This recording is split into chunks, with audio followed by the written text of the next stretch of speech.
was just so crazy to have a baby in a time like this, you know. It was just really insane. But I do appreciate all this time that I've been able to spend with her. It's been amazing.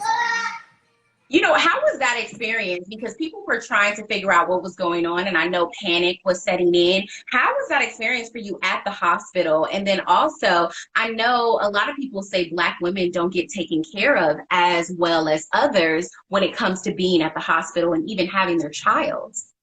You know, so I went to, I know my girl Drew Sadora knows because she's from Chicago, but Northwestern, shout out to Northwestern. They're a very prestigious practice. And I went through the midwife sector. So you can actually have a midwife or like a doctor, like an OBGYN. I decided to go the midwife route, and I always felt very comfortable.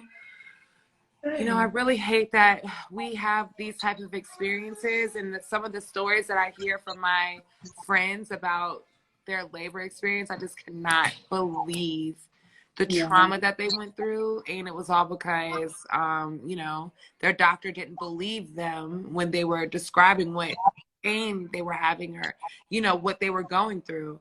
But my midwife was great, and she wanted to give me like Pitocin, and I didn't want to do the Pitocin because they say whenever you kind of like, you know, mess with a natural birth, you know, something else wrong could go wrong. So I didn't really want to like interfere, you know. But since I said no to the Pitocin, she's like, okay, well, we just want your, you know, contractions to come even more, like harder. So I'm like, well, and then my doula is like, well, we're going to have her husband rub some ice on her nipples. And he started rubbing ice on my nipples, and my contractions started coming back to back. Yes. So shout out to Neek.